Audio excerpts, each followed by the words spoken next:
ሰላም ጤና ይስጥልን የብስራት ዩቲዩብ ቻናል ተመልካቾቻችን የተለያዩ መረጃዎችን ነው ይዘንላችሁ ቀረብን። ዜናዎቹን እየመራው እኔ ቅድስት ደጀኔ ከመላው የስቱዲዮ ባለሙያዎች ጋር አብሬያችሁ መቆይ ይሆናል። የሀገር ውስጥ ጉዳይም ደግሞ ቀዳሚ የምናደርገው ነው። በአዲስ አበባ ከተማ 9000 ሞተረኞች ጂፒኤስ እንዲያስገጥሙ መደረጉ ተሰምቷል። 120 የሚሆኑት ሞተረኞች ደግሞ በደንብ መተላለፍም በሲስተም መቀጣታቸው ተነግሯል። የአዲስ አበባ ትራፊክ ማኔጅመንት ባለስልጣን የከተማውን የትራፊክ እንቅስቃሴ ምቹና ደህንነቱ የተጠበቀ ለማድረግ ከሚያከናውናቸው ተግባራት መካከል በሞተር ብስክሌት ጂፒኤስ እንዲገጠምና የትራፊክ ሕጉም ተከብሮ እንዲሽከረከር ቁጥጥር ማድረግ ይገኝበታል። በዚህም መሰረት የትራንስፖርት አገልግሎትን በቴክኖሎጂ ለማስደገፍ በተደረገው የዘመናዊ ስርዓት አተገባበር በከተማዋ 9000 የሞተር ብስክሌት አሽከርካሪዎች በሞተራቸው ላይ ጂፒኤስ አስገጥመው እየተንቀሳቀሱ እንደሚገኙ የአዲስ አበባ ትራፊክ ማኔጅመንት ባለስልጣን የህዝብ ግንኙነትና ኮሚኒኬሽን ዳይሬክተር ወይዘሮ ገነት ዲባባ ለብስራት ራዲዮ ተናግረዋል። ማንኛውም በአዲስ አበባ ከተማ ውስጥ የሚንቀሳቀስ በማህበርም ሆነ በግል አገልግሎት እየሰጠ ያሉ ሞተር አሽከርካሪዎች ከአዲስ አበባ ትራንስፖርት ቢሮ በከተማ ውስጥ ለመንቀሳቀስ ባገኙት የሞተር ብስክሌት መንቀሳቀሻ ፈቃድ መሰረት ሞተራቸውም ላይ ጂፒኤስ ማስገጠም ይኖርባቸዋል። ጂፒኤስ በሞተር ላይ መገጠሙ የሚሰጠው ጠቀሜታ ለሞተር ባለንብረቶች ንብረት ጥበቃ፣ ለአሽከርካሪዎቹ ደህንነትና ህግን ተከትሎ ለመስራት ወንጀለኞችን ለመከላከልና ህጋዊ ትራንስፖርት አገልግሎትን ለማስፋፋት መሆኑ ተጠቅሷል። በዚህ መሰረት በከተማዋ ቀደም ሲል የሚሰሙ የሞተር ላይ ሌብነትና ሌሎች ወንጀሎችን መቀነሱ ተገልጿል። በሌላ በኩል ተቋሙ አውቶማቲክ ኢንፎርስመንትና ፓርኪንግ ማኔጅመንት ሲስተምን ተግባራዊ ማድረግ ከጀመረ ወዲህ በደንብ 557/2016 መሰረት የጭንቅላት መከላከያ ወይም ሄልሜት ሳያደርጉ ወይም አድርገው ሳያስሩ ወይም የጫኑትን ሰው ማድረጉንና ማሰሩን ሳያረጋግጡ ሞተር ሳይክል ያሽከረከሩም 120 ሞተረኞች በእርከን 3 ቁጥር 6 መሰረት መቀጣታቸውን ወይዘሮ ገነት ዲባባ ለብስራት ራዲዮ ተናግረዋል። ዘገባው የሳምራዊት ስዩም ነው። የወላጆቻችን ቤት በቶሎ እንዳይሸጥ ምክንያት ሆናለች በሚል የገዛ እህቱን ልጅ በእሳት ቃጠሎ ህይወቷ እንዲያልፍ ያደረገው ግለሰብ በእስራት ተቀጣ። ሀሜሳ ኖኖ ተወልዶ ያደገው በጉጂ ዞን ግርጃ ወረዳ ሲሆን በወጣትነቱ የተለያዩ ስራዎች በመስራት ራሱን ለመቻል ጥረት ሲያደርግ ቆይቷል። በዚህም ከቤተሰብ ጋር ሆነ ከታላቅ እህቱ ጋር ሰላማዊ ግንኙነት እንደነበረው የግርጃ ወረዳ ፖሊስ ጽሕፈት ቤት የወንጀል ምርመራ ክፍል ኃላፊ ኢንስፔክተር ብዙነ ቢዶ ለብስራት ራዲዮ ተናግረዋል። ቤተሰብ ታላቅ እህት ስታገባ በስጦታ መልክ የተለያዩ ንብረቶችን ይሰጣል። ታላቅ እህት ስታገባ ከተሰጣት የንብረት ስጦታ ጋር ተያይዞ ኩርፊያ ውስጥ የገባው ወንድም ቅራኔ ውስጥ ገብቶ ከቤተሰብና ከእህቱ መሸሽ እንደጀመረም ይናገራሉ። በዚህ መሀል በህመም ምክንያት ቀደም ሲል አባት በሞት ሲለዩ እናትን ብቻዋን የመንከባከብ ግዴታ ውስጥም ታላቅ እህት ትገባለች። በዚህ ወቅት ሀሜሳ ኖኖ የነበረው ኩርፊያ አጠናክሮ እናቱን መንከባከብና መርዳት ሲገባው ደብዛውን በዚያው ያጠፋል። ታላቅ እህት ግን በቅርበት እናትን የመርዳትና የመንከባከቡን ነገር እንዲመቻችላት እናትና አባቷ ቤት ጠቅልላም ትገባለች። የእናት ሁኔታ ከጊዜ በኋላ የሕክምና እርዳታ ቢደረግላቸውም በመጨረሻም ህመሙ ጸንቶባቸው ከዚህ ዓለም በሞት ይለያሉ። የወላጆቹን ቤት የማስተዳደር አጋጣሚ ያገኘችውም ታላቅ እህት ከቀድሞ የበለጠ ግጭት ከወንድሟ ጋርም ትገባለች። ወንድም የወላጆችን ቤት መሸጥ አለበትና ገንዘብ መከፋፈል አለብን የሚል አቋም ሲይዝ በታላቅ እህት በኩል የወንድም ጥያቄ ተቀባይነት አጥቶ ነገሮች ወደ ክስ በሚያመራበት ወቅት ታላቅ እህት ከህጋዊ ባለቤቷ ሴት ልጅ ወለደች። ከወንድም ጋር የነበረው የክስ ሂደት በክርክር ላይ እያለም ዓመታትን አስቆጠረ።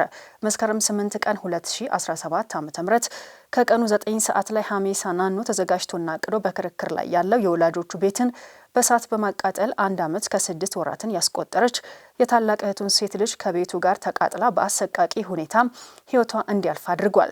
ፖሊስ የቤቱ ቃጠሎና የህፃኗ ሞት ጋር ተያይዞ ሰፊ ምርመራም ሲያደርግ በዋነኛነት ሀሜሳ ናኖ ተጠርጣሪ ሆኖ በቁጥጥር ስር ውሎ ምርመራ ሲጣራ የቤት ቃጠሎውን መፈጸሙን አምኖ ሙሉ ቃሉን ሰጥቷል።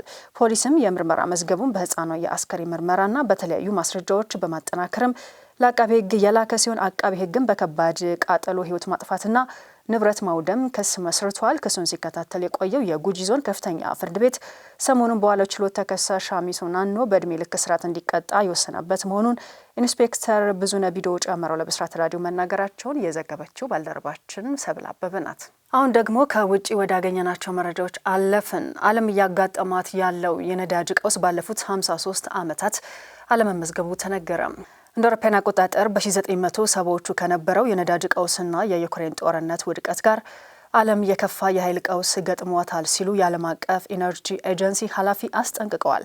የኤጀንሲው ስራ አስፈጻሚ ፋቲ ቢሮል ሰኞ ዕለት በአውስትራሊያ ለመገናኛ ብዙሃን እንደተናገሩት አሜሪካና እስራኤል በኢራን ላይ በከፈቱት ጦርነት የተነሳው የኃይል ቀውስ እንደ አውሮፓውያን አቆጣጠር በ1973 እና በ1979 እንዲሁም ከሩሲያ የ2022ቱ የዩክሬን ወረራ ጋር ካጋጠመው ቀውስ የበለጠ ሆኗል።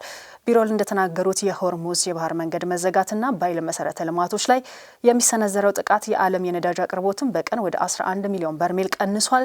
ይህም በ1970ዎቹ ካጋጠመው ቀውስ በእጥፍ ይበልጣል። በዩክሬን የሩሲያ ወረራ አጋጥሞ ከነበረው የተፈጥሮ ጋዝ አቅርቦቶች ማነስ የአሁኑ በ140 ቢሊዮን ኪዩቢክም ቀንሷል ብለዋል። በግጭቱ ከ40 ያላነሱ የ9 ሀገራት የተፈጥሮ ጋዝና ነዳጅ ማመንጫዎችም ከፍተኛ ጉዳት መድረሱን ኃላፊው አክለዋል። ዓለም አቀፉ ኢኮኖሚ ዛሬ ትልቅ ስጋት ገጥሞታል። እናም ይህ ጉዳይ በተቻለ ፍጥነት እንደሚፈታም በጣም ተስፋ አደርጋለሁ ሲሉ ቢሮል ተደምጠዋል። ጦርነቱ ከተጀመረበት ጊዜ አንስቶም የነዳጅ ዋጋ ከ50 በመቶ በላይ ጨምሯል። ኢራን ወሳኝ የሆነውን የውሃ መስመር በመዝጋቷም እጥረቱ ይበልጥም ተባብሷል። የዩናይትድ ስቴትስ ፕሬዚዳንት ዶናልድ ትራምፕ ኢራን የባህር ዳርቻው እንድትዘጋ ወይም የኃይል ማመንጫዎቿ እንደሚወድሙ የ48 ሰዓታት ቀነ ገደብ ሰጥተው የነበረም ሲሆን ቀነ ገደቡ ሰኞ ማምሻውን በዩናይትድ ስቴትስ ሰዓት አቆጣጠር መሰረትም እንደሚያበቃ ተመላክቷል። የእስራኤል ጦር ከኢራንና ከሄዝቦላ ጋር የበርካታ ሳምንታት ውጊያ ይቀረናል አለ። የእስራኤል መከላከያ ሰራዊት ከኢራንና ከሊባኖሱ ሄዝቦላ ጋር በሚደረገው ጦርነት የበርካታ ሳምንታት ውጊያ ይቀረናል አለም።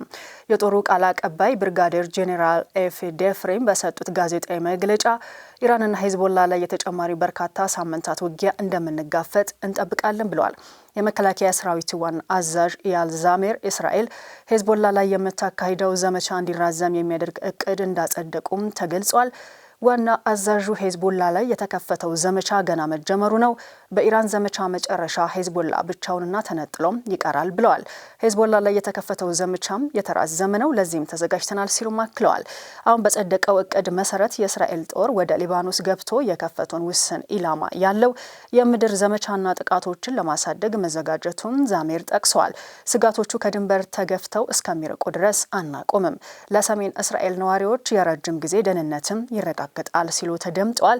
ይህ እቅድ መጽደቁ የተሰማው እስራኤል ሊባኖስ ላይ መጠነ ሰፊ ወረራ ትፈጽማለች የሚል ስጋት ባየለበት ወቅት ነው። አሜሪካና እስራኤል ኢራን ላይ ጦርነት መክፈታቸውን ተከትሎም የቴህራን አጋር የሆነው ሄዝቦላ እስራኤል ላይ ሮኬቶችን ተኩሷል። እስራኤል ይህንን ተከትሎ ሊባኖስ ውስጥ በከፈተችው ጥቃት ከ1000 በላይ ሰዎች መገደላቸውን የአገሪቱ የጤና ሚኒስቴር አስታውቋል። ከዚህ ውስጥም 118ቱ ህጻናትና 40ዎቹ ደግሞ የጤና ሰራተኞችም ይገኙበታል። ተመልካቾቻችን ለሰዓቱ የያዝናቸው መረጃዎቻችን እነዚህን ይመስሉ ነበር። ስለተከታተላችሁ እናመሰግናለን። በያላችሁበት ሰላም ነው።